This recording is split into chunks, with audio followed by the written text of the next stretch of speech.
Bonjour à tous.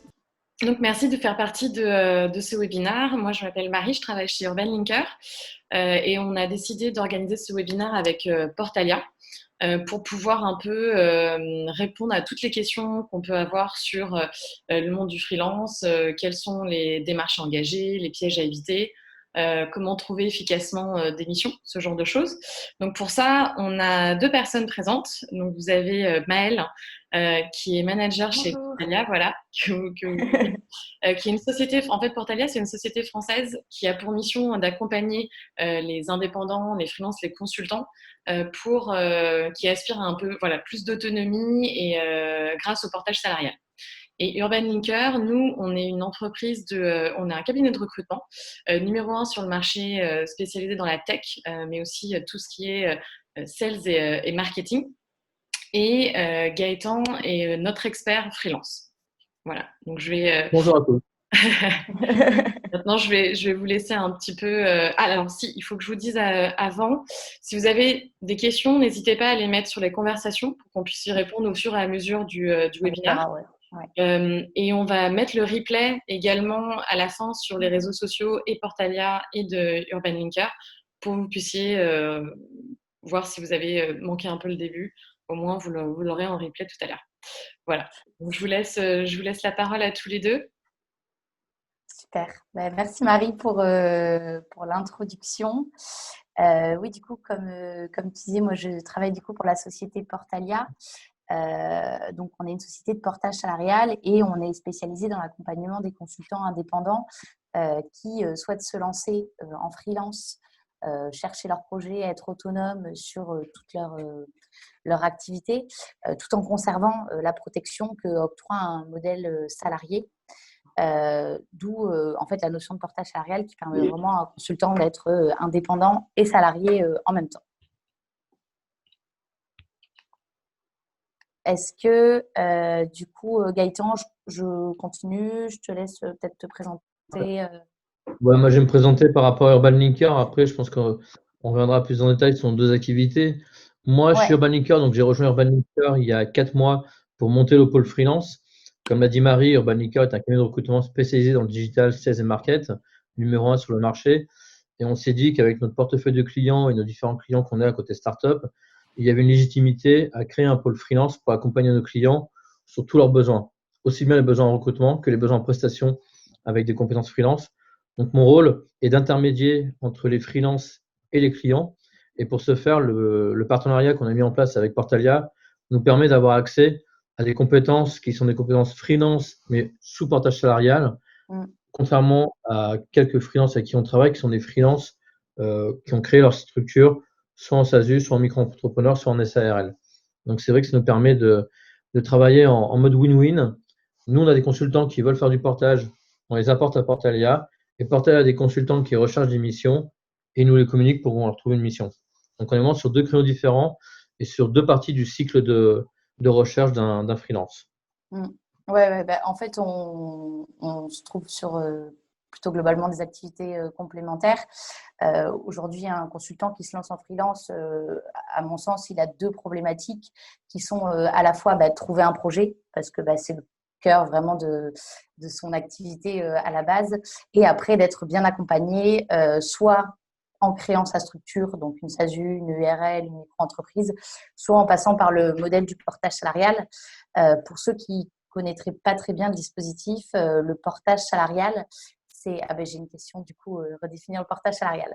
Donc, pour ceux qui ne connaissent pas, le portage salarial, c'est un statut qui existe dans le droit du travail et qui va permettre à un consultant d'évoluer sur un modèle indépendant puisqu'il est à l'initiative de sa recherche de projet, il choisit son client, il choisit avec le client le taux journalier auquel il va se positionner, définir avec le client également les modalités d'exercice du projet. Donc, il est freelance sur toute cette partie-là. Et en parallèle de ça, il est salarié d'une société de portage salarial, ce qui va lui permettre en fait de bénéficier de tous les avantages qu'a un salarié classique aujourd'hui, à la fois sur la partie contrat de travail, puisque à la différence d'un freelance, le consultant en portage salarial, il est salarié d'une société de portage, donc sous un contrat CDI la plupart du temps, dans quelques cas CDD. Il a également un salaire qui lui est versé à la fin de chaque mois, donc c'est sous forme de fiche de paye, donc de façon assez classique. Nous, on va prendre le taux journalier qu'on va multiplier au nombre de jours où le consultant travaille par mois et on va transformer ce chiffre d'affaires en salaire qui lui est versé tous les mois comme un salarié classique. Et le dernier point qui est vraiment le point sécurisant à mon sens, c'est que le consultant en portage salarial, il bénéficie de tous les avantages liés à la protection sociale d'un salarié puisqu'il cotise comme un salarié classique au régime général. Euh, donc, il cotise pour son chômage, pour ses retraites, il a une mutuelle, une prévoyance santé. Donc, il a vraiment la double casquette. Nous, on parle souvent d'indépendant salarié parce qu'il a vraiment à la fois le côté indépendant et liberté liée à ce statut et tous les avantages liés à un statut salarié. Pour la petite histoire, le portage salarial, c'est un statut qui existe depuis les années 80-90 et qui a vraiment évolué au fil du temps puisque c'était un statut qui n'était pas très bien défini jusqu'à 2015 où il est rentré dans la loi travail et depuis 2017, il a une convention collective qui lui est propre, donc il est vraiment, c'est un statut vraiment à part et qui se développe de plus en plus puisque c'est un marché qui connaît une croissance d'à peu près 20% de croissance depuis la mise en place de la convention collective, parce qu'on se rend compte qu'on adresse quand même une population de consultants qui est sortie d'un modèle salarié, qui n'aspire plus à être soit en interne chez un client, soit en CDI dans une SS2I, qui veut se lancer et qui n'a pas forcément toutes les clés, ni l'envie d'ailleurs de gérer intégralement son activité comme le ferait un freelance. Je vois qu'il y a une question. Alors, le taux de la commission de Portalia sur le taux journalier. Alors, nous, on a un fonctionnement assez classique de taux de gestion, de frais de gestion, pardon, qui sont propres à toutes les sociétés de portage salarial. C'est un piège dans lequel il ne faut pas trop tomber de raisonner uniquement sur la partie frais de gestion parce que des taux de gestion aujourd'hui d'une société de portage à l'autre, ça veut tout et rien dire. Nous, le raisonnement que l'on opère, c'est vraiment en taux de réversion, c'est-à-dire ce qui est rendu aux salariés portés une fois qu'on va avoir enlevé du coup la rémunération que va prendre Portalia, toutes les provisions qui va exister dans le cadre de son contrat de portage salarial et tout ce qui est charges patronales et salariales. Chez Portalia, ce taux de réversion, il oscille entre 49 et 51% du chiffre d'affaires. Donc, cas de figure très simple, un consultant dont le taux journalier est de 500 € jour, qui travaille 20 jours par mois, il a un chiffre d'affaires de 10 000 € qu'on va facturer au client. Et nous, sur ce chiffre d'affaires, on reverse au consultant entre 4 900 et 5 100 € par mois, en fonction des différents frais qu'il va pouvoir aussi déclarer en portage salarial. L'idée, c'est vraiment que et Marie parlait tout à l'heure des pièges à éviter justement quand on se lance en freelance et notamment en portage salarial, c'est de voir uniquement le portage salarial sous le prisme des frais de gestion qui ne sont pas forcément révélateurs de la réalité. Dans le cas où beaucoup de sociétés, et peut-être que certains d'entre vous en ont déjà entendu parler, mais opèrent des politiques de frais cachés qui font qu'en fait un frais de gestion à 4% ne va pas forcément être le reflet de la réalité. Ce qui est important pour le consultant, c'est le salaire qui lui est rendu à la fin du mois et l'écosystème de services qui va aussi avec. Voilà, après, nous, on est vraiment… Ah, j'ai une autre question de Frédéric. Donc, les différences concrètement entre être travailleur indépendant et être salarié en portage salarial. La différence, c'est déjà que le consultant, donc le travailleur indépendant, il est travailleur non salarié en termes de statut, donc ça change déjà en termes au niveau du régime en fait auquel il est affilié. Le deuxième point, c'est que le travailleur indépendant, il crée sa structure, donc il va créer en fonction de ses aspirations, soit une SASU, soit une URL, soit une entreprise individuelle, une micro-entreprise en fonction de ses besoins. Et du coup, il est vraiment moteur sur toute la gestion de son activité. Donc, il crée sa structure. Ensuite, il va entamer la phase de prospection dans laquelle il va chercher des projets. Il va être éventuellement en contact avec des acteurs comme Urban Linker pour tout ce qui va être recherche de projets, choix du client, choix, encore une fois, tout ce qui est taux journalier, modalité d'exercice du projet. Et une fois qu'il a trouvé son projet, il est donc sur la partie projet chez le client et il doit également gérer toute l'activité qui est liée vraiment à son statut d'indépendant.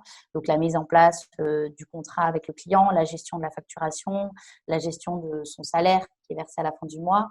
Le fait qu'il doit également, puisqu'il cotise au régime des travailleurs non salariés, prendre en compte qu'il n'a pas forcément le droit au chômage, il ne cotise pas au même régime de retraite, il doit prendre une mutuelle qui est une mutuelle qui va souscrire de façon personnelle et à titre privé. Le consultant en portage salarial, du moment qu'il a trouvé son projet, c'est la société de portage salarial qui va gérer l'intégralité de son activité de A à Z. Il va instaurer déjà la relation tripartite qui va s'instaurer. Vous m'entendez bien? Allô? Ah, super. J'avais peur que ça ne fonctionne pas, excusez-moi. Du coup, le consultant en portage salarial, quand il va avoir trouvé son projet, on va nous mettre en place la relation tripartite qui va lier le consultant, son client et la société de portage salarial. Dans ce contexte-là, le consultant va trouver son projet. La société de portage salarial va établir deux types de relations. Donc, une relation employeur-employé avec le consultant en portage.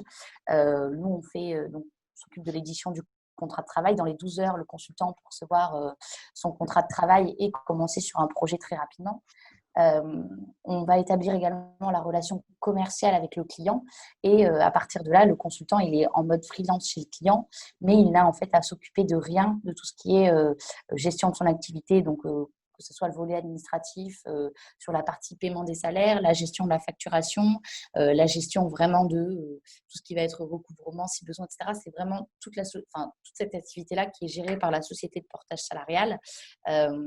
Qui, dans le cas de Portalia, prend en charge vraiment l'accompagnement de A à Z, déjà avec la mise en place du contrat, comme je vous le disais, puis d'un accompagnement qui se veut vraiment personnalisé et dédié du moment que le consultant rentre, entre guillemets, dans les effectifs de Portalia, qui est accompagné du coup avec la mise en place déjà d'un suivi RH, avec dès le début du contrat, la mise en place d'un welcome meeting qui a pour vocation pour le consultant de présenter un peu plus dans les détails après ce qui a été évoqué dans un premier temps.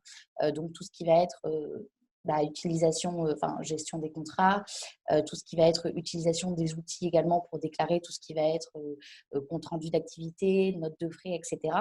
Donc ça, c'est la première étape. Le consultant ensuite commence chez son client et là, la société de portage, elle revient un petit peu plus en fonction support avec le consultant qui est chez son client en mode freelance et vraiment un accompagnement derrière en support du manager Portalia, donc moi ou une autre personne de l'équipe des managers pour tout le suivi à la fois de la prestation et puis de l'accompagnement derrière sur le quotidien, on va dire, et sur le day-to-day.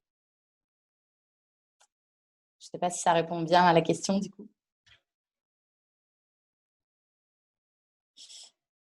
Alors, ok, merci. Mais trouver des missions revient toujours aux consultants, qu'ils soient en portage ou indépendants, ou Portalia va aussi proposer des missions aux consultants en fonction de son parcours, ses compétences.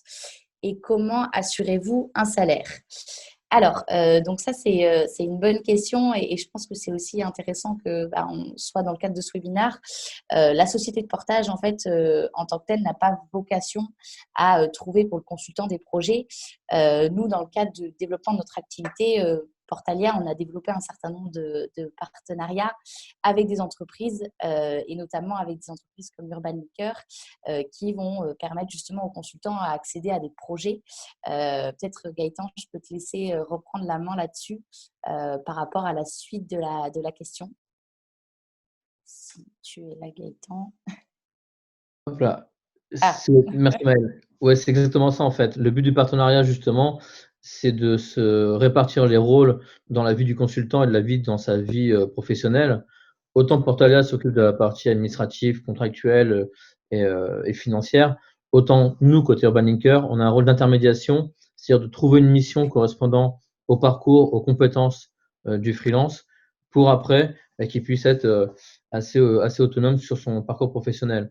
Donc vraiment, c'est là où notre partenariat est en place. C'est-à-dire que moi, une fois que Maëlle me transmet un profil me disant voilà, j'ai telle personne, j'ai Frédéric qui aujourd'hui est consultant Portalia, qui a un taux journalier de X euros par jour. Moi, à partir de là, je prends les compétences du consultant et je trouve une mission qui correspond à son parcours. Donc, c'est vraiment une complémentarité qu'on a entre nous deux et c'est vraiment le rôle d'Urban Linker de trouver une mission avec mon portefeuille, avec le portefeuille Urban Linker que l'on a depuis 10 ans sur le marché, notamment des startups, de trouver une mission qui répond au parcours, aux compétences. Après, pour la partie comment assurez-vous le salaire, c'est Maëlle qui reprend la main. Ok. Du coup, en effet, l'objet du partenariat, nous, dans le process, en fait, comment ça se passe au niveau du suivi consultant, on a donc un premier entretien qui va avoir lieu du coup avec un manager Portalia et un consultant qui s'intéresse à la question du portage salarial. Ce consultant-là, il y a deux cas de figure. Soit il s'intéresse au portage salarial parce que c'est un objectif pour lui sur du court, moyen ou long terme et il ne cherche pas forcément une mission pour tout de suite. Le consultant qui se décide à se lancer en portage salarial, et qui se dit voilà, moi je sais que j'ai envie d'être en portage salarial, en revanche j'ai pas forcément toutes les clés pour chercher un projet, j'ai voilà, tel profil, telle expertise, etc. Nous, on va récupérer du coup son dossier de compétences au format Portalia qu'on va partager à des partenaires comme Urban Linker, avec toutes les informations sur le parcours, les informations sur le taux journalier auquel le consultant se fixe et puis toutes ses aspirations, que ce soit en termes de projet, en termes de secteur, de type de client. Ça, c'est transmis à Urban Linker. Et derrière, c'est Gaëtan qui va gérer, on va dire, l'accompagnement sur la recherche de projet. Nous, on n'intervient pas sur la partie fixer le taux journalier.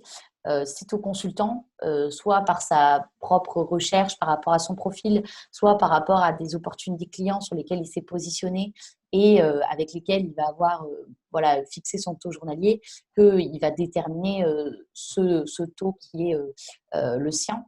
Et nous, on prend vraiment ensuite on va dire la suite sur la partie gestion du salaire, puisqu'on transforme ce taux journalier en salaire à la fin de chaque mois. Le taux journalier, c'est le taux qui est fixé par jour par le consultant en fonction de son profil, de son expertise, de ses aspirations aussi en termes de salaire.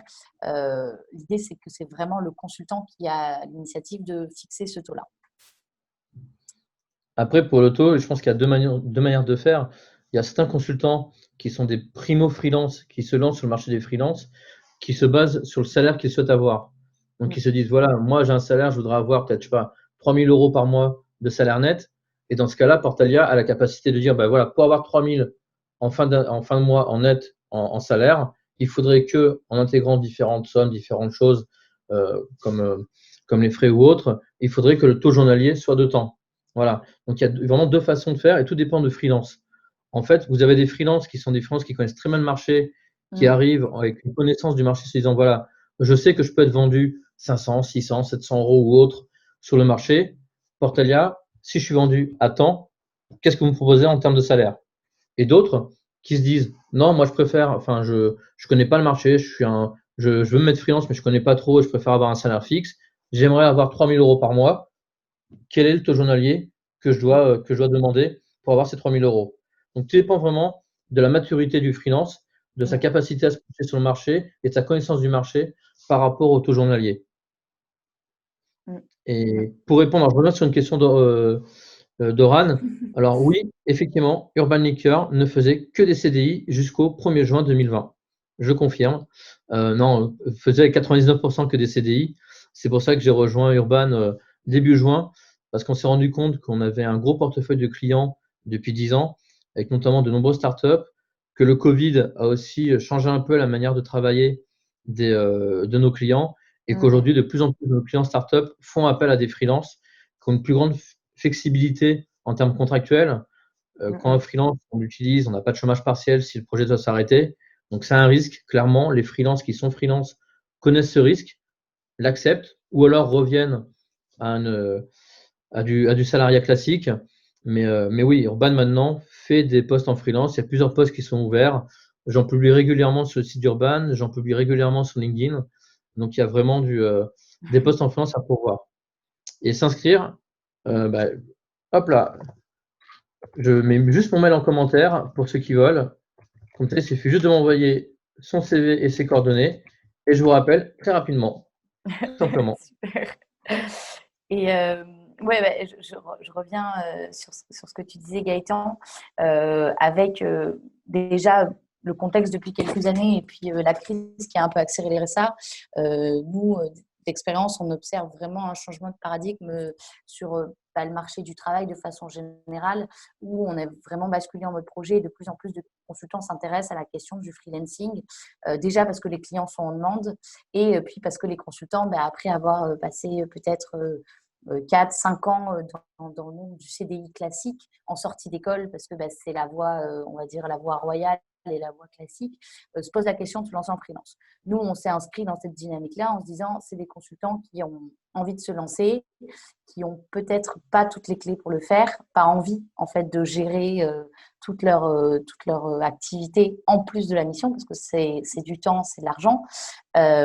Donc, on a vraiment pris le pas d'accompagner d'un côté les consultants qui sortent du modèle CDI, qui veulent passer en portage et qui veulent garder du coup cette sécurité de l'emploi avec l'accompagnement d'une société de portage salarial tout en étant vraiment beaucoup plus libre comme l'est un freelance.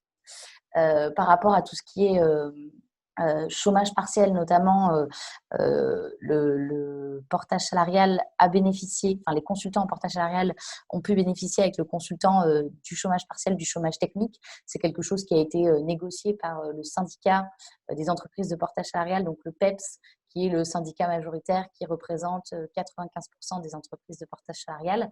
Ça a été négocié au début du confinement, ce qui fait que nos consultants et ceux qui ont eu des arrêts de projet ont quand même pu bénéficier de ces avantages-là, à la différence d'un freelance classique. Ça, c'est la partie, on va dire, anciens salariés qui veulent se lancer. Il y a aussi des consultants qui étaient freelance, qui reviennent sur un modèle de portage salarial parce que la crise a révélé pour eux que s'il y a un souci, ils ne sont pas forcément très bien protégés parce que les droits au chômage, ils les ont pas. Ils n'ont pas la possibilité d'accéder au chômage partiel, au chômage technique. Ils n'ont pas vraiment de protection ni d'accompagnement. Et ils reviennent sur un modèle portage salarial qui se veut vraiment être hybride entre un statut freelance et un statut salarié. Je vais juste revenir sur une question de Kamouad par rapport à la localisation des offres. Ah oui. Aujourd'hui, nous, Urban, on a un cabinet qui est présent, donc le siège est présent à Paris. On a une entité qui est basée à Lyon, qui gère toutes les provinces. Donc aujourd'hui, on a la capacité à travailler aussi bien à Lille, Bordeaux, Nantes, Toulouse, le sud de la France, Marseille, Aix, Nice que Lyon. Donc aujourd'hui, il n'y a pas cette problématique, sachant qu'en plus, on l'a vu avec la Covid, de plus en plus de structures travaillent en télétravail, travaillent en remote. Ouais. C'est aussi l'avantage du freelancing, c'est que le freelance, en général, sait travailler en remote. Autant les salariés en France ont dû un peu se contraindre à faire du télétravail par le confinement et par les dernières mesures qui ont été prises, autant le freelance a déjà cette habitude de travailler en remote. Donc après, il y a remote et remote. C'est également un gros piège dont je me rends compte actuellement sur le marché. On a beaucoup de freelances qui veulent du full remote. Donc le full remote, c'est bien, ça peut être sympa. Par contre, proposer son tarif à un tarif classique en full remote, alors que l'on a le client peut faire du remote avec l'île Maurice, la Pologne, l'Inde ou quoi que ce soit. Si le freelance n'est pas capable ou ne veut pas se rendre sur le site du client avec une certaine régularité, je sais pas, 1 ou 2 jours par semaine chez le client par exemple, le client a tout intérêt à totalement délocaliser le full remote. Donc c'est un peu particulier et c'est un piège auquel il faut faire vraiment très attention car les clients ne sont pas bêtes et quitte à faire du full remote, ils vont chercher la compétence dans les pays exotiques, qui ont les mêmes compétences et pour un prix qui sera 3 à 4 fois moins cher. Le full remote, c'est pas rentable quand tu habites Paris en fait. Ça dépend. Ça dépend, ça dépend. Enfin, ça dépend, c'est pas rentable, enfin tout dépend du client. Le client qui dira qu'il ne veut pas qui veut pas que vous venez dans les bureaux, le full remote, il n'y aura pas le choix. Il y a des clients aujourd'hui, si vous prenez les grandes banques par exemple, AXA, la BNP ou autres, ont quasiment fermé les bureaux pour les parties tech. Et donc aujourd'hui, c'est du full remote qui est quasiment obligatoire. Après, c'est pas rentable. C'est une question de mindset et c'est une question d'habitude. Vous avez des personnes qui ont besoin d'être dans un bureau, qui ont besoin de voir les équipes, qui ont besoin de travailler en proximité avec les équipes techniques ou fonctionnelles, et d'autres qui sont bien dans leur bulle, avec leurs 3 écrans, leur musique, leur micro-ondes et leur télé, pour être totalement efficaces. Voilà, c'est vraiment une question de mindset, d'habitude. Il y en a qui aiment, il y en a qui détestent. Voilà, tout dépend vraiment et quand on habite Paris, bah, la problématique, c'est la place. C'est tout simple. Si vous faites du full remote sur votre canapé, entre votre chat et la table basse, c'est compliqué. Si vous faites du full remote dans un 200 carrés avec un bureau dédié de 20 carrés, forcément, c'est pas les mêmes conditions. Donc, vraiment, tout dépend de vos conditions et tout dépend du mindset. Et les profils freelance sur lesquels vous êtes spécialisé, bah, on va dire, il y a 2 types de freelance. Il y a les freelances qui travaillent sur la partie, startup. C'est vrai que nous, chez Urban, on est très tech, sur des profils qui vont du dev au CTO, donc sur des profils assez techniques.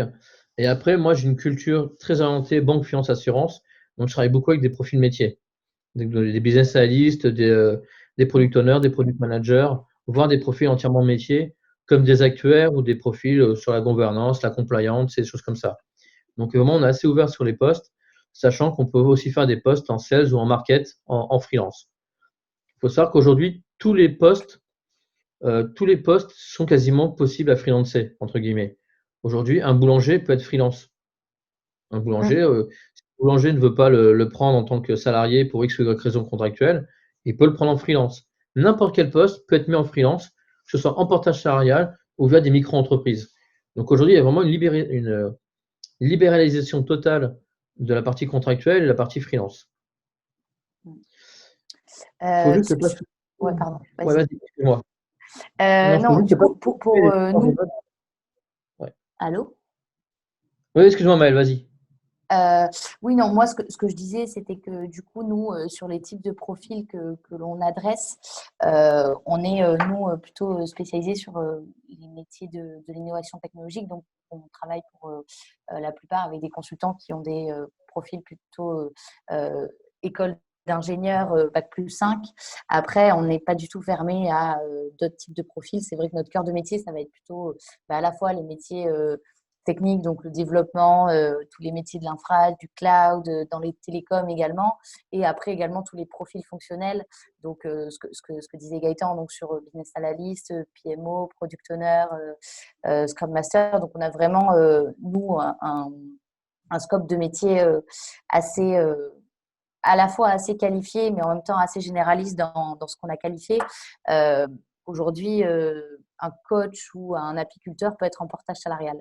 Nous, on a fait le choix de restreindre un peu. Le portage salarial, c'est 750 métiers. Nous, on a un peu restreint justement pour qu'après, l'offre que l'on va proposer à nos consultants, elle soit adaptée à leurs besoins, elle corresponde à leurs aspirations également, et qu'on connaisse aussi bien les métiers qu'on accompagne, parce que je pense que c'est essentiel d'être vraiment, on va dire, au courant des technos, des métiers, des besoins des clients, et pouvoir derrière faciliter d'un côté un besoin consultant qui est de trouver un projet, et de l'autre un besoin de client qui est de trouver un profil adéquat à son besoin. Yes. Pour la question du salaire, alors sur la partie portage salarial, il y a en effet une différence entre le salaire, entre être en projet ou pas, puisque sur le modèle du portage salarial, quand il y a un client, donc nous, on a quelqu'un en face à facturer, donc on peut payer un salaire sur cette base-là, sur la base de ce taux journalier qui a été fixé par rapport au nombre de jours travaillés par mois. Quand le projet s'arrête, la rémunération s'arrête également. La différence avec un freelance classique, c'est que la convention collective du portage salarial prévoit ce qu'on appelle une provision en vue de la période d'inactivité qui vient, on va dire, remplacer l'intercontrat dans le cadre d'un CDI en SS2I. La provision d'intercontrat, elle consiste à dire quand le consultant est en projet, on peut mettre de côté pour lui 10% de son salaire brut. Ça va venir constituer une épargne, et cette épargne servira à payer les éventuels interprojets qu'il peut y avoir. Dans la plupart des cas, le consultant, il a une date de fin de projet. Il sait que, par exemple, son projet se termine à la fin octobre, et que voilà, un mois avant, 6 semaines avant, il commence à entamer ses recherches avec déjà beaucoup plus de facilité puisqu'il est déjà sur un modèle freelance. Donc, solliciter son réseau, contacter des partenaires comme Urban, vraiment se repositionner sur le marché, ce qui va lui permettre d'enchaîner d'un projet à l'autre. Si l'enchaînement n'est pas possible et que le consultant reste quelque temps hors projet entre la fin du mois d'octobre et par exemple le début du mois de décembre, ce mois-là, peut être rémunéré sur la base des 10% qui ont été mis de côté par mois tout le temps de l'intercontrat, entre guillemets. L'idée, c'est que de toute façon, cette somme, elle appartient au consultant et que si elle n'est pas utilisée dans le cadre d'un interprojet, elle est rendue à la fin de son contrat de portage salarial. L'idée, c'est vraiment d'éviter au consultant de subir les fluctuations de son activité, comme ça pourrait être le cas pour un freelance classique, et du coup, avoir, quand il est en interprojet, quand même une somme qui a été mise de côté pour lui. Donc oui, le salaire change. Il y a une différence vraiment entre quand on facture un client et quand il n'y a pas de facturation client, comme ce serait le cas d'un freelance classique.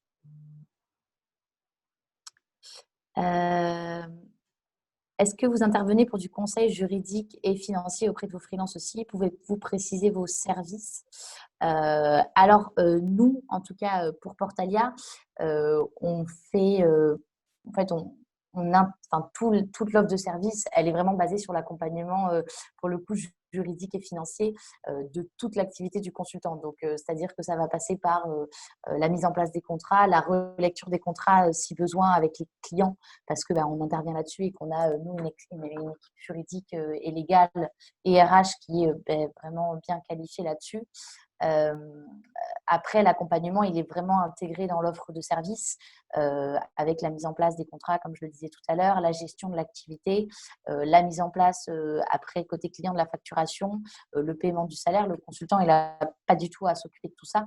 Donc, nous, il n'y a pas vraiment de conseils à proprement parler pour les freelances. C'est intégré dans l'offre de portage salarial. Et après, pour ce qui est des services, nous, on a vraiment mis en place toute une gamme de services qui vont être déjà liés à l'accompagnement, comme je le disais, déjà sur toute la gestion de l'activité de A à Z, du moment qu'on échange pour la première fois avec le consultant jusqu'à ce qu'il quitte Portalia pour de nouvelles aventures. On est vraiment sur donc l'accompagnement déjà pour cadrer le projet au début, la mise en place des contrats, la suivi de la prestation. Quand il s'agit de rechercher un nouveau projet, on est également là pour les consultants, pour les aider, en plus de leur propre recherche, à mettre à disposition au réseau partenaire et mettre en relation avec des acteurs comme Urban. Derrière, le consultant décide de quitter Portalia. Nous, on va l'aiguiller à la fois sur ce qui est le mieux pour lui, donc se lancer complètement en freelance avec sa structure, ce qui est souvent le cas, repartir sur un modèle CDI si ça lui convient mieux. L'idée, c'est que vraiment, l'accompagnement, il est vraiment balisé de A à Z pour que le consultant, s'il a fait le choix de passer en portage salarial, c'est pour bénéficier de cet accompagnement-là aussi et que ça soit vraiment quali et personnalisé en fonction de chaque profil. Pour ce qui est du reste des services que nous, on propose, on a également, en plus de l'offre classique de portage salarial, développé toute une brique de services qui vient s'ajouter à l'offre, qui sont des services qui sont mis à disposition des consultants en portage salarial avec lesquels on travaille, à la fois sur la partie formation, puisqu'on a déjà, les consultants en portage salarial sont salariés, donc ils bénéficient de la formation professionnelle gratuite avec une OPCA. On a également une licence avec un partenaire qui s'appelle Udemy, c'est une grosse plateforme de formation.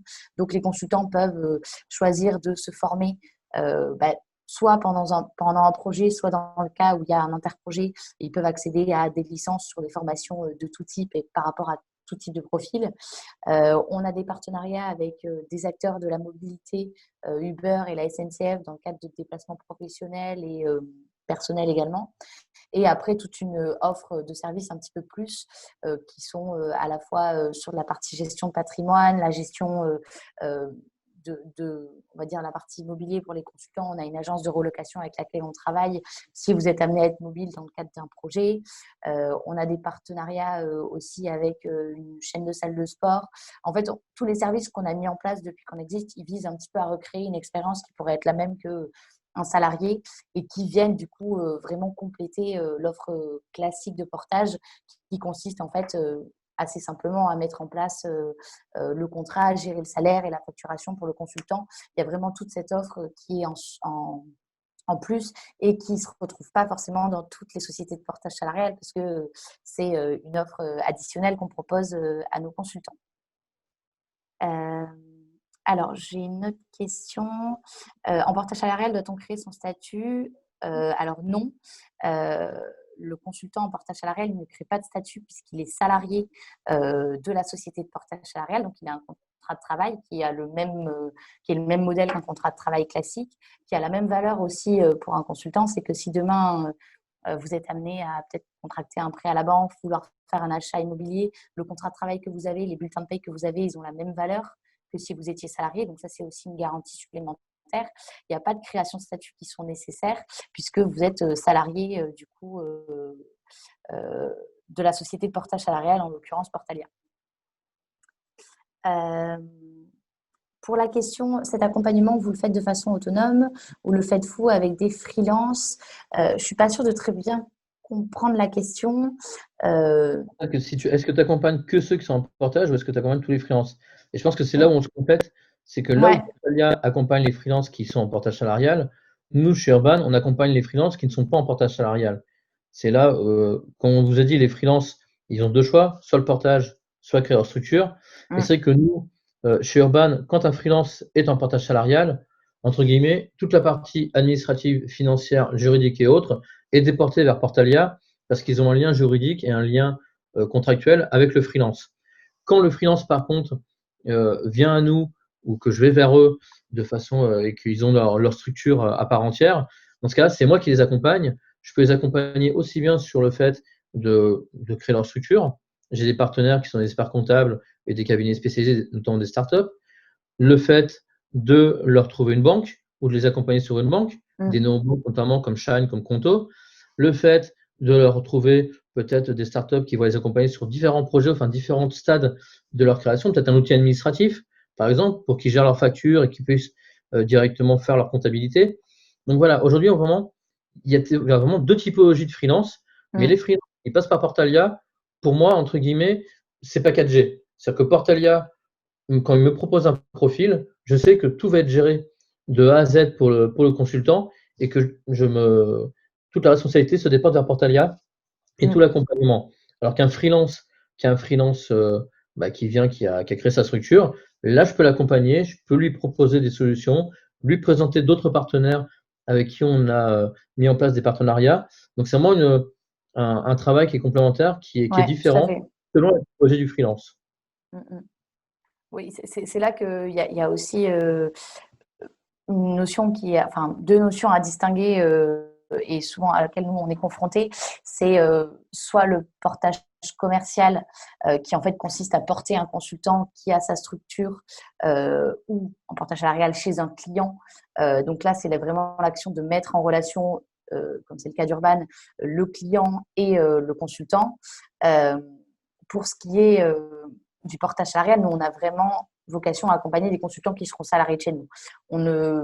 Tout simplement parce qu'en fait, l'activité de portage salarial, c'est une activité qui est singulière et qu'en tant que société de portage salarial, on ne peut faire que ça. Donc, l'accompagnement pour les freelances, on ne le fait pas. Après, on sait aussi que les consultants avec lesquels on travaille sont souvent sur du portage salarial, on va dire, en phase de transition. Ça dépend des profils, encore une fois. Il y a des consultants qui sont en portage salarial depuis qu'on existe, depuis 4 ans. Ils sont chez nous, ils ont fait plusieurs projets et puis ça leur convient bien. Il y a aussi des consultants qui vont aspirer à autre chose pour la suite et c'est souvent se lancer en freelance. Donc, ils ont fait leur temps en portage salarial, ils ont eu la première phase d'accompagnement où ils avaient besoin de savoir qu'ils avaient la capacité de travailler en freelance sans avoir à gérer leur activité. Et à terme, ils sont amenés souvent à créer leur structure et à gérer l'intégralité de leur activité. Et dans ce cas-là, nous, on est aussi en capacité de rediriger vers d'autres partenaires à nous qui sont plutôt spécialisés déjà sur le portage commercial et puis sur aussi tout ce qui va être création de statut, etc. Quand je disais qu'on balisait vraiment tout le parcours utilisateur, c'est vraiment de A à Z, du moment où on a le consultant en contact et jusqu'à ce qu'il nous dise un beau jour, voilà, moi je veux partir et je veux faire ça, on est capable à la fin de lui dire très bien, merci pour ta confiance, pour le temps que tu as passé avec nous. Pour la suite, on te conseille ça ou ça par rapport à ton profil et on a des partenaires aussi adaptés pour ça. Je vois qu'il y a d'autres questions. Est-ce que vous accompagnez aussi sur de la formation? Je ne sais pas si la question s'adresse à moi en tout cas. Nous, ce que je disais tout à l'heure, c'est qu'on a vraiment 2 briques pour la partie formation. Déjà, le fait que le consultant en portage salarial, comme il est salarié, il a le droit à une formation gratuite au bout de 3 mois d'ancienneté chez nous, parmi un catalogue au niveau de la formation professionnelle salariée. Donc, c'est Opcalia. Donc, je vous mettrai le lien si vous voulez regarder le catalogue de formation. Donc, ça, c'est dans le cadre de son contrat salarié. Et en plus, il peut également accéder à une licence Udemy. Je vous mettrai aussi le lien vers le site. On a négocié des tarifs avec cette plateforme de formation en ligne pour que les consultants avec lesquels on travaille bénéficient de la licence et accèdent à toutes les formations à moitié prix, justement pour, dans le cadre du contrat, soit en parallèle d'une mission, soit à la fin d'un projet, des consultants qui font le choix de se dire je n'ai pas de projet tout de suite, je prends 1 mois pour me former, je m'inscris sur la plateforme et je me forme par rapport à ce à quoi je veux monter en compétences. Donc ça, c'est vraiment nous ce que l'on propose en termes d'accompagnement sur la partie formation. Ouais. Nous, côté formation, alors c'est différent. Vu qu'on est vraiment sur la partie intermédiation commerciale, forcément, nous, notre but, c'est que vous trouviez une mission qui facture et que vous travaillez. Donc, c'est vrai que la formation, qui dit formation ne dit pas facturation. Donc, c'est vrai que c'est pas c'est un peu antinomique par rapport à l'activité de vous trouver une mission. Par contre, contrairement, donc, quand Portalia a, avec ses contrats de salariés, donc des formations prévues, nous, on a des partenariats avec Open Classroom pour pouvoir profiter des formations vers notre partenaire. C'est toujours pareil. Nous, on a vraiment un écosystème de partenaires qu'on met en place pour vous accompagner lorsque vous êtes un freelance. Et quand, par contre, vous êtes un freelance portage, c'est encore différent. C'est pour ça qu'on a voulu faire ça ensemble aujourd'hui, pour vraiment différencier les deux et voir la complémentarité qu'il y a entre une structure de portage salarial et une structure de portage, on va dire, commercial. On aurait pu faire un petit webinaire qui portait ce nom-là, c'est la différence portage salarial, portage commercial, parce que c'est vraiment la grande différence entre nous deux. Tout à fait. Donc, j'ai une question de Marmoud. Avec un contrat de portage salarial, peut-on assurer les mêmes avantages qu'un contrat CDI et comment assurer qu'il n'y a pas de frais cachés entre les lignes de bulletin de paye? Alors, c'est 2 excellentes questions. Pour ce qui est des avantages, donc le contrat de travail, il a la même valeur qu'un contrat CDI. Le consultant en portage salarial, il cotise au régime général, donc il bénéficie de tous les avantages en termes de cotisation chômage, de la retraite, la partie imposition également, c'est le même fonctionnement. Pour ce qui est de la mutuelle, chaque société de portage propose une mutuelle différente. Si le consultant a déjà sa propre mutuelle parce qu'il est rattaché à la mutuelle de son conjoint, sa conjointe, ou parce qu'il est rattaché à une mutuelle privée, etc., il n'y a pas de souci, il peut la conserver. Nous, on met à disposition une mutuelle, donc c'est une mutuelle d'entreprise qui est prévue, comme dans le cas d'un contrat salarié classique. Pour ce qui est des frais cachés, donc c'est une bonne question et je l'évoquais tout à l'heure. On parlait tout à l'heure des pièges à éviter quand on se lance en portage salarial.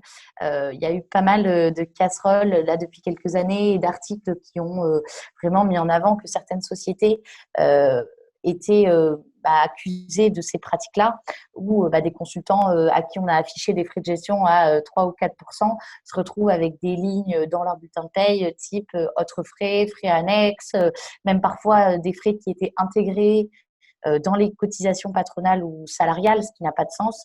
Nous, on a fait le choix et c'est vraiment une des valeurs que l'on véhicule auprès de nos consultants, d'être absolument transparent et honnête dans toute la présentation des simulations et de la partie rémunération auprès des candidats, parce qu'on sait qu'il y a beaucoup de sociétés de portage qui ont certainement des pratiques frauduleuses, notamment sur cette partie frais cachés. Donc nous, le consultant, dès qu'on lui présente une simulation, donc il est complètement au courant de la façon dont on se rémunère et de la façon dont il est rémunéré lui. Tous les frais qui sont affichés dans la simulation, ce sont des frais qui n'ont pas vocation à cacher autre chose plus tard dans le bulletin de paye. On a vraiment, nous, 2 types de frais. Donc, les frais variables qui correspondent vraiment à la gestion de l'activité, qui inclut, si le consultant le veut ou non, l'avance de salaire qui, en fait, signifie qu'on va payer l'intégralité du salaire dès le premier mois travaillé, indépendamment du fait que le paiement client peut intervenir plus tard. Et il y a une partie frais fixes qui sont les frais qui sont affichés qui sont tout ce qui va être responsabilité civile, garantie financière, la contribution à la valeur ajoutée. Et c'est ces frais-là que nous, on affiche, qui sont souvent intégrés en frais cachés dans les simulations qu'on peut voir de nos confrères. Et à titre d'exemple, il n'y a pas une semaine où on ne se retrouve pas mis en concurrence par des consultants qui viennent nous amener des simulations en nous disant votre confrère me fait 4%, vous êtes beaucoup plus cher que lui, etc. Et quand on colle juste les simulations côte à côte et qu'on regarde, on est plus intéressant en termes de réversion de salaire. Et ça s'explique justement parce que des frais cachés sont intégrés en tout petit avec des astérix dans les lignes de la simulation. Et c'est pour ça, et c'est ce que je disais tout à l'heure, que l'intérêt et ce qui est intéressant pour le consultant, c'est de regarder le salaire qui lui est rendu à la fin du mois et de vraiment faire attention à ce que une simulation qui fait miroiter 4%, elle soit vraiment le reflet de la réalité. Et voilà, nous on est au courant de ces pratiques-là. C'est pas notre souhait de fonctionner comme ça parce qu'on s'est construit sur un modèle de transparence et de clarté auprès de nos consultants. On estime aussi que des consultants qui travaillent avec nous, ils ont fait le choix de passer par une société de portage dans la gestion de leur salaire. C'est quand même une grosse responsabilité et qu'on ne peut pas se permettre de, nous, derrière, venir les tromper, on va dire, à ce sujet-là. Je vous mettrai aussi le lien vers le site Trustpilot qui référence tous les avis laissés par nos consultants, soit qui ont été en contact avec nous, soit qui ont travaillé avec nous, pour que vous voyez un petit peu des retours d'expérience qui sont autres que le mien, pour justement voir aussi ce que les consultants disent. Et c'est souvent assez positif. Et justement, sur la partie transparence, je pense que sur ça, on est plutôt irréprochable. Pour les simulations, il y a la possibilité d'en faire sur notre site internet en ligne avec la page simulateur ou prendre contact avec moi directement aussi pour qu'on voit ça ensemble. Je vais vous mettre mon adresse mail si vous souhaitez me contacter pour en parler. Mais elle est publique en tout cas sur le site avec le détail qui sera le même niveau de détail que moi ce que je vous proposerai également. Merci Anne. Pour faire un petit follow-up par rapport à ce que dit Maëlle, nous, chez Urban, alors moi, ça fait plus de 20 ans que je suis dans le métier de la prestation et 10 ans que je suis spécialisé sur le freelancing. Je connais plein de boîtes de portage salarial, voilà, des grandes, des petites, des moyennes, enfin de tout type de portage salarial. Et on a fait un choix de faire un partenariat avec Portalia, justement parce qu'il y a une transparence et qu'aujourd'hui, voilà, par connaissance du marché et connaissance de certains acteurs du marché, je connais les pratiques, je connais les prix, je connais les frais cachés, les frais fixes et autres. Et si on a fait le choix de faire un seul partenariat côté portage salarial avec Portalia, c'est parce qu'on sait qu'ils sont garants d'un sérieux, garants des pratiques, et qu'aujourd'hui, on ne va pas proposer à nos freelances qui veulent faire du portage salarial d'aller vers un acteur qui est un acteur vers qui notre crédibilité serait mise en jeu. Donc aujourd'hui, là-dessus, on a toute confiance avec Portalia, et c'est pour ça qu'on a un partenariat qui marche bien, qui est totalement transparent, et dans lequel il y a, je tiens à le préciser également, parce que c'est quelque chose qu'on n'a pas encore dit, c'est un partenariat gratuit.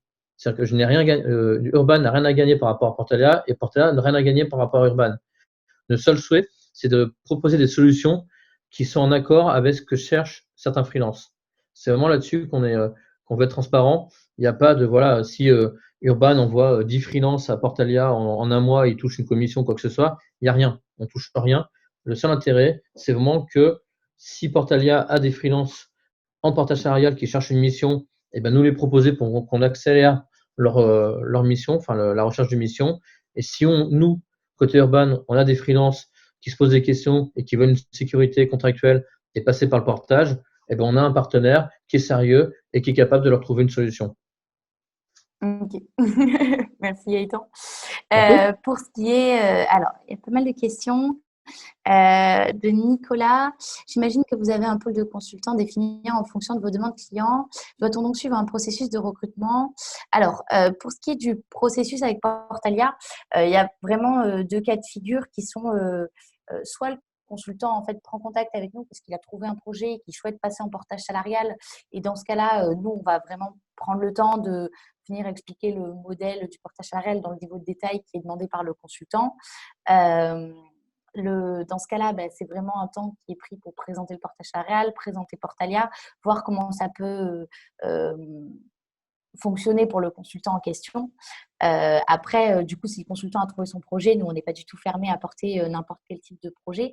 Pour ce qui est des consultants qui s'intéressent au portage et qui n'ont pas forcément de projet, il y a en effet des entretiens qui sont, qui sont sur le même format que pour le consultant qui a son projet, avec un process de présentation du modèle, présentation de Portalia, voir si en effet, là c'est un peu plus précis parce qu'on voit du coup si à la fois les compétences techniques et les soft skills, elles peuvent matcher les besoins de nos clients, parce que régulièrement on reçoit des besoins clients et dans ce cas-là, c'est vrai qu'on va essayer de plus qualifier pour que derrière on puisse envoyer un CV qui corresponde à un besoin.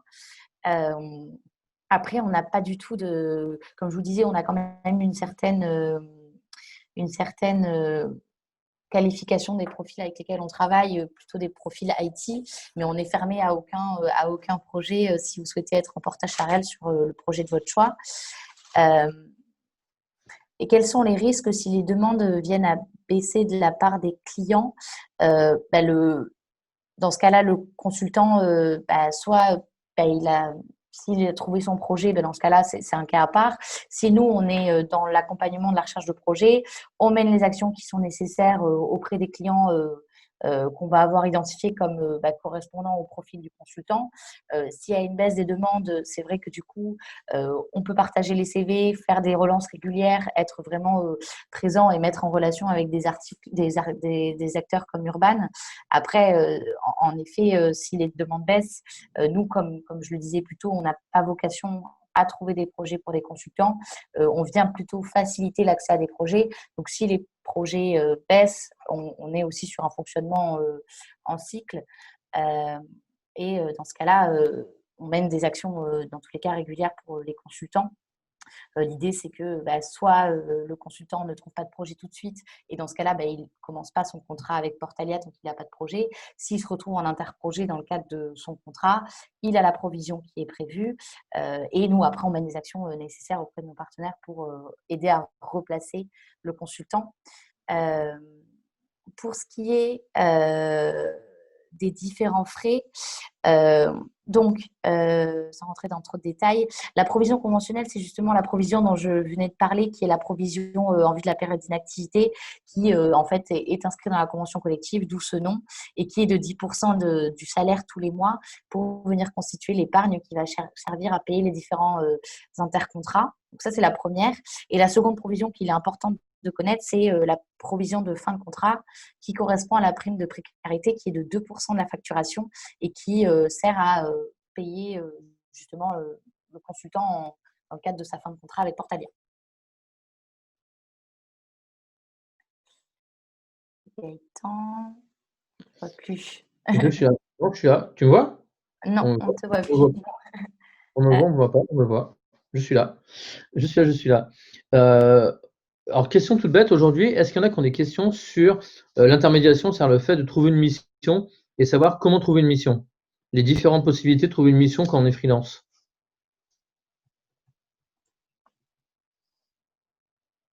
Samantha, oui.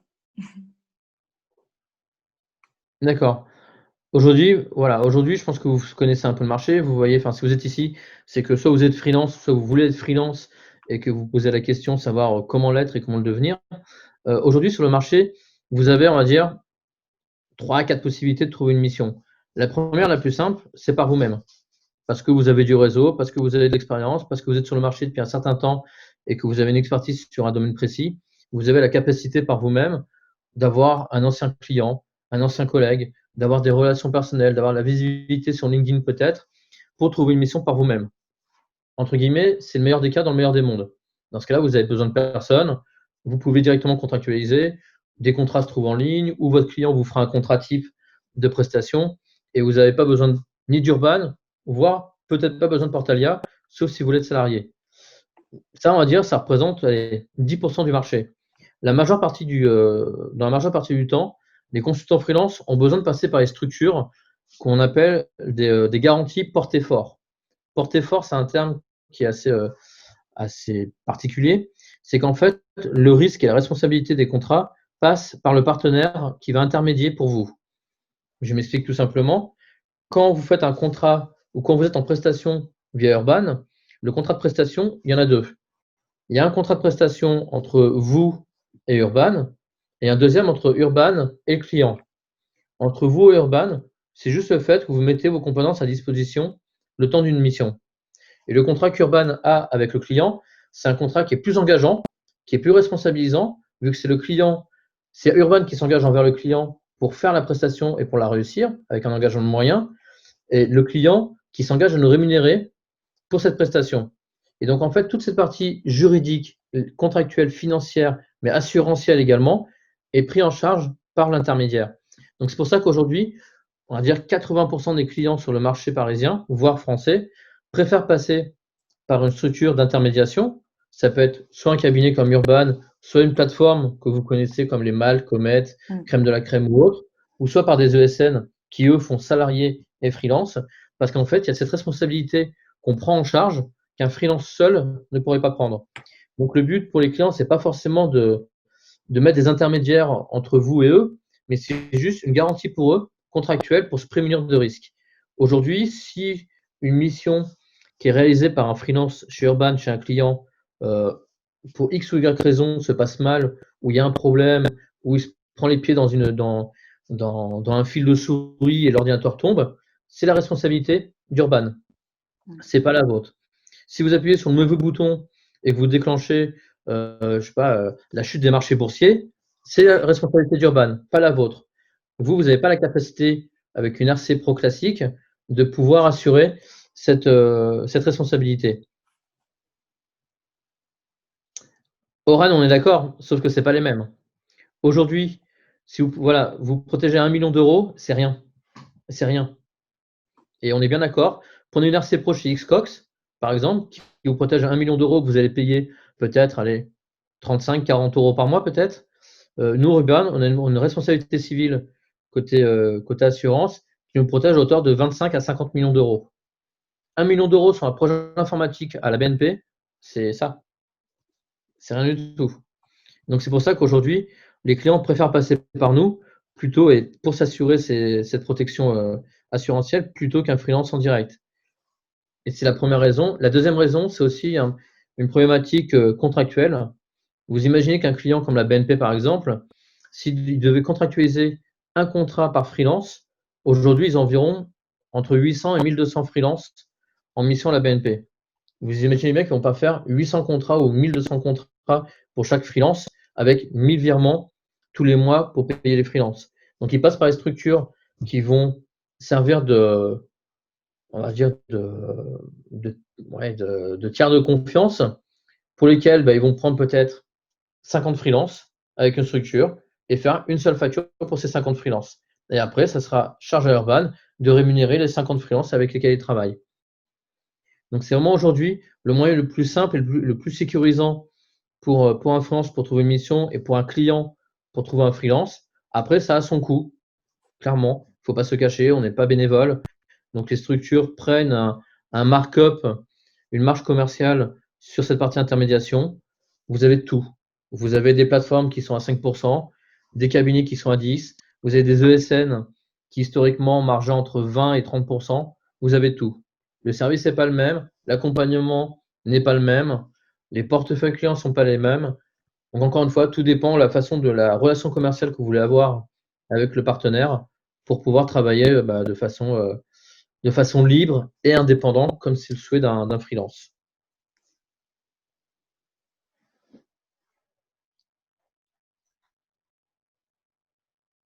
Est-ce que ça répond à votre question par rapport à l'intermédiation?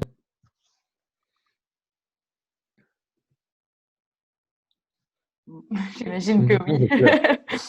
Si vous dites non, je pleure. Je suis très émotif. Faites attention. Ok, super. Est-ce qu'il y a peut-être d'autres questions? Je pense que là, c'est peut-être le moment pour celles qui ont des questions de les poser, de voir voilà, s'il y a des choses qui ont été évoquées sur lesquelles vous voulez revenir. Dans tous les cas, je pense que Gaëtan comme moi, voilà, on va vous laisser nos coordonnées. Vous pourrez nous joindre après ce webinaire s'il y a des questions qui reviennent plutôt à froid. Mais là, s'il y a des questions à chaud, n'hésitez pas à les poser. Je pense que c'est aussi l'occasion, les réponses servent à tout le monde aussi. Ouais, parce que du coup, sinon, je pense qu'on va pouvoir terminer le webinaire. Sauf si on a des dernières questions. Est-ce que Gaëtan et Maëlle, vous pouvez juste mettre sur la conversation avec tout le monde vos emails, s'il vous Ouais. plaît. Hop. Merci à tout le monde d'être venu en tout cas. On a une dernière question. Ça rentre plus dans du freelance portage, mais on voit beaucoup d'offres. On voit beaucoup d'offres qu'avant. Beaucoup moins peut-être. Beaucoup moins d'offres ou beaucoup plus d'offres? Beaucoup moins, beaucoup plus? Beaucoup moins? Beaucoup moins, oui. Alors, en fait, ça s'explique très simplement. C'est qu'en fait, les offres les clients qui prennent de la prestation vont pas publier d'offres. Et en fait, ce qui se passe, je vais prendre l'exemple tout bête d'un concurrent comme Malte, c'est un marché invisible. Sur Malte, vous mettez votre profil et Malte a un portefeuille de besoins. Ils vont communiquer à chaque freelance de façon individuelle par rapport à leurs besoins. Donc aujourd'hui, c'est un marché caché, c'est un marché invisible. Vous prenez une structure, je prends n'importe quelle, vous prenez une startup par exemple, ils vont mettre sur Welcome to the Jungle, sur l'Apex, sur différents sites, leurs besoins en recrutement, mais ils vont pas mettre des offres freelance parce qu'ils ont peut-être une dizaine à pouvoir en même temps. Donc ils vont pas publier à chaque fois des offres. Donc ils passent par des cabinets comme le nôtre. Aujourd'hui, pour vous dire, j'ai une structure qui cherche 6 freelances. Voilà. Les offres, vous les trouverez jamais nulle part. Moi, je vais les mettre en ligne sur Urban pour certaines. D'autres, j'ai une volumétrie de freelance et j'ai assez de profils pour proposer des freelances à mes clients. Donc, vous ne verrez pas les 6 offres. Vous verrez peut-être 2 ou 3 offres sur lesquelles aujourd'hui je recharge des profils. Donc, c'est vraiment un marché invisible. C'est pour ça que quand vous avez un portefeuille, quand vous avez des relations, quand vous avez la capacité à trouver seul, c'est très bien, mais c'est très rare. Aujourd'hui, c'est comme trouver, je compare beaucoup mon métier avec celui d'un agent immobilier. Si demain vous pouvez trouver une maison tout seul, sans aucun agent, tant mieux. Vous allez économiser les frais d'agence, vous allez payer le notaire, mais vous n'aurez pas de frais d'agence. Tant mieux pour vous. Mais c'est rare. Notre métier d'intermédiation et de commercial, entre guillemets, c'est vraiment de porter vos compétences, de porter votre CV à la connaissance d'un client et de faire ce métier d'intermédiation. Alors. Dans mon réseau de freelance, les gens ont basculé en CDI, en portage. En tout cas, c'est une tendance cette année. Covid effect. Ouais. Voilà, tout simplement. Ça, c'est Tout sûr. simplement. Ouais, C'est vrai qu'on a beaucoup de freelance, moi aussi de mon côté, j'ai beaucoup de freelance aujourd'hui avec qui je travaille, que je facturais via leur structure et maintenant ils me facturent via leur boîte de salarial, pardon. Donc ça change rien parce que nous, la facturation reste la même pratiquement, mais j'ai beaucoup de freelance qui ont switché pour avoir une sécurité, pour avoir une certaine souplesse au cas où leur projet s'arrête. Ouais. Bah, c'est sûr que l'avantage, et dans le contexte qu'on a connu sur les derniers mois, c'est que les consultants, soit ils repartent vraiment sur un modèle CDI s'ils cherchent vraiment, vraiment beaucoup de sécurité. S'ils n'ont pas envie de renoncer à leur statut de freelance et les avantages que ça comporte, repasser vers du portage, et ça, on l'a beaucoup observé nous aussi, ça reste intéressant parce que le statut de portage salarial, c'est vraiment un statut très protecteur. On l'a vu pendant le Covid, on le voit encore aujourd'hui.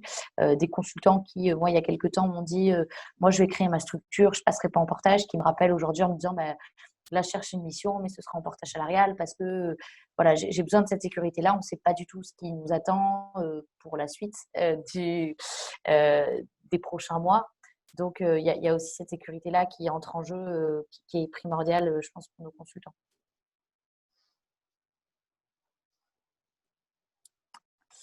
Ok, je pense qu'on a répondu en tout cas à toutes les dernières questions.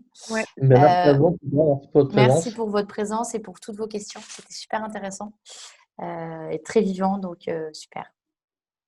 Merci. Voilà.